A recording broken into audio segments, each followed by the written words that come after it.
वसुदेव सुतम देवम कंस चारूरमर्दनम देवकी परमानंदम कृष्णं वंदे जगद्गुरुम कृष्णं वंदे जगद्गुरुम। कृष्णाय वासुदेवाय हरे परमात्मने प्रणत क्लेश नाशाय गोविंदाय नमो नमः गोविंदाय नमो नमः। हम सभी आज भगवद गीता के प्रथम अध्याय के श्लोक संख्या 22 और 23 पर विचार करेंगे। याव देता निरीक्षेहम योद्धु कामान वस्थितान कैर्मयो शयोद्धव्यम अस्मिन् रण समुद्र में योतस्यमानान वीक्षेहम या एतिद समागता धार्तराष्ट्रस्य दुर्बुद्धि युद्धे प्रीति के सवाल। इसका भावार्थ यह है कि अर्जुन ने कहा, तब तक मैं युद्ध स्थल में अवस्थित इन युद्ध की आकांक्षा वालों का निरीक्षण कर लूं। इस रण रूपी व्यापार में मेरे को किन किन लोगों से युद्ध करना है। दुर्बुद्धि दुर्योधन का युद्ध में हित की आकांक्षा वाले जो योद्धा गण उपस्थित हैं और युद्ध करने को उद्यत हैं, उन समस्त योद्धा गणों को मैं देख लूं, उनका निरीक्षण करूं। अर्जुन ने अपनी आकांक्षा को प्रकट किया तथा ये कहा कि मैं युद्ध की कामना वालों को देखूंगा। अर्जुन ने भगवान से ये कहा, इसका स्पष्ट भाव ये है कि कौरवों की 11 अक्षौहिणी सेना में कौन कौन से वीर योद्धा लोग हैं, उनकी स्थिति का अवलोकन कर ले। प्रत्येक व्यक्ति अपने प्रतिद्वंदी को देखना चाहता है, उसकी शक्ति का अवलोकन करना चाहता है। उसके लड़ने से या हमारे प्रत्यक्ष के लोगों के पास जो योद्धा हैं, उनसे हमारी क्या स्थिति होगी या उसका आकलन करना चाहता है। ये एक भाव है। इसके अतिरिक्त अर्जुन ने योद्धव्य अस्मिन् रण समुद्र में कहा, इसका अर्थ है युद्ध रूपी व्यापार। अर्जुन ने युद्ध को व्यापार कहा। इसका अभिप्राय है कि युद्ध में व्यापार की तरह जय पराजय और लाभ हानि होती है। इस कारण युद्ध भी एक प्रकार का व्यापार है। इस व्यापार में जीवन मृत्यु भी आ जाती है। इस कारण युद्ध पृथक प्रकार का व्यापार है। अन्य व्यापार में प्राणों का संकट कम आता है, पर युद्ध रूपी व्यापार में प्राणों का संकट सदैव उपस्थित रहता है। इसके अतिरिक्त जय पराजय रूपी लाभ हानि को जो राज्य के लोग भोगते हैं, प्राणों की आहुति सैनिकों की होती है, पर युद्ध रूपी व्यापार में प्राणों का संकट सदैव उपस्थित रहता है। अन्य व्यापार में प्राणों का संकट कम रहता है। इसके अतिरिक्त जय पराजय रूपी लाभ हानि को राज्य के लोगों को भोगना पड़ता है। राजा की स्थिति के व्यक्ति हैं अर्जुन। इस कारण युद्ध रूपी व्यापार का प्रत्यक्ष फल उन्हें प्राप्त होना है। इसी भाव से उन्होंने इसे युद्ध रूपी व्यापार कहा। धातराष्ट्र का अर्थ युद्धन से है तथा पूरे कौरव पक्ष से भी इसे लड़ा जा सकता है। यहाँ पर दुर्बुद्धे पद का पद महत्वपूर्ण है। दुर्बुद्धे का अर्थ होता है कि जिसकी बुद्धि खराब हो गई हो, अथवा जो कुमार का अनुकरण कर रहा हो। अर्जुन द्वारा दुर्योधन को दुर्बुद्धे कहना उसके संपूर्ण चरित्र का प्रस्तुतिकरण करना है। बुद्धि के विनाश से व्यक्ति का विनाश हो जाता है। बुद्ध नाशात् प्रणश्यति, अर्थात मनुष्य की बुद्धि का नाश हुआ तो उसका पतन निश्चित है, अवश्यंभावी है।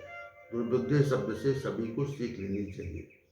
यदि व्यक्ति किसी कारणवश गलत मार्ग पर उतर जाए अर्थात शास्त्र के विपरीत आचरण करने लगे, तो उसे अपने कर्म पर विचार करके अपने को सही मार्ग पर लाने का प्रयास करना चाहिए। त्रुटियां तो परिस्थितियां वश अथवा संगत वश सभी से हो जाती हैं, पर उनका सुधार करना अभीष्ट है और इसके लिए मनुष्य को निश्चित सुधार करना चाहिए। दुर्योधन आरंभ से ही त्रुटियां करता आया।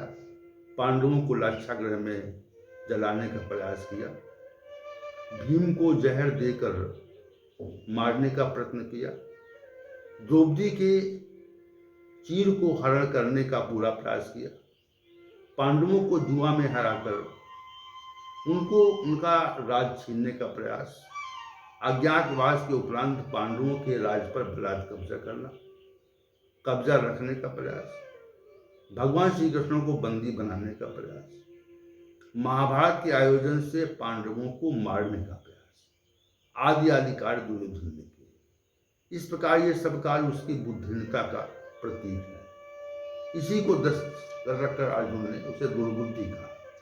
वस्तुतः ऐसे बुद्धि को दुर्बुद्धि ही कहा जाएगा। प्रीचिकीर्षवा पद का अभिप्राय भी नितांत स्पष्ट है। दुर्योधन तो दुर्बुद्धि है ही, और उस दुर्बुद्धि दुर्योधन का साथ देने वाले भी दुर्बुद्धि कह जाते हैं। इस प्रकार शास्त्रों में नीच और पातकी व्यक्तियों का वर्णन आता है।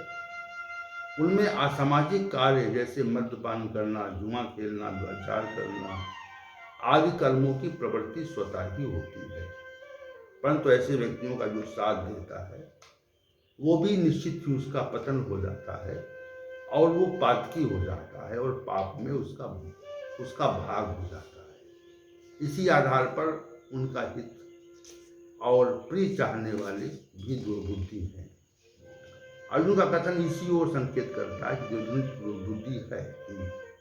उसके अन्याय के समर्थन में कौन कौन से राजा महाराजा खड़े हैं, उनको भी मैं देखना चाहता हूँ। प्रिय चिकित्सा का यही अर्थ है।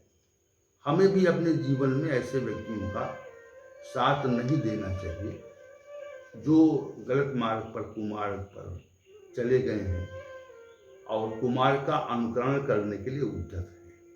यदि हम कुमार्गी व्यक्तियों का साथ देंगे तो हमारी गति भी वैसी होगी जैसी दुर्योधन की हुई थी। हमारा पतन और विनाश निश्चित होगा, हो सकता मृत्यु भी हो जाए। इस कारण जीवन में सोच समझ कर, बहुत विचार कर प्रत्येक व्यक्ति का साथ देना चाहिए, अन्यथा अन्याय से दूर ही रहना चाहिए। अन्यायी व्यक्तियों के समर्थन में पाप में स्वतः प्रवृत्ति हो जाती है और मनुष्य का निश्चित पतन भी हो जाता है। इसलिए अर्जुन ने प्रिय चिकित्सा कहकर दुर्बुद्धि दुर्योधन के हित की आकांक्षा वालों को देखने की इच्छा प्रकट की है। एक तत्वपूर्ण भाव ये भी है कि पहले भी और आजकल भी ऐसा प्रश्न है जो अधिक शक्तिशाली प्रतीत होता है, वहां पर हम सभी बिना धर्म का विचार किए हुए उसका समर्थन करने लगते हैं। हम न्याय और अन्याय पर विचार नहीं करते। हमें विनिश्चय पूर्वक ये विचार करना चाहिए जिनका हम समर्थन कर रहे हैं वे अन्यायी व्यक्ति तो नहीं है, अन्याय के समर्थक तो नहीं है। हम संख्या बल के आधार पर तो समर्थन नहीं दे रहे हैं। हम जब संख्या बल के आधार पर समर्थन देते हैं तो सबसे बड़ी भूल करते हैं।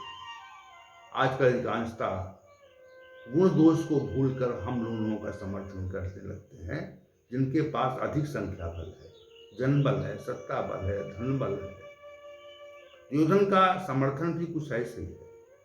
उसके पास सत्ता बल था, 11 चोणी सेना भी जनबल के रूप में थी, परंतु उसके साथ अन्याय के कारण उसका सर्वनाश हो गया। इस कारण इस विषय पर अर्थात न्याय और अन्याय के संदर्भ में, धर्म और धर्म के संबंध में मनुष्य को बहुत विचार करना चाहिए और उस अन्यायी और अवैध कार्य करने वाले व्यक्ति के साथ कभी मनुष्य को खड़ा नहीं होना चाहिए।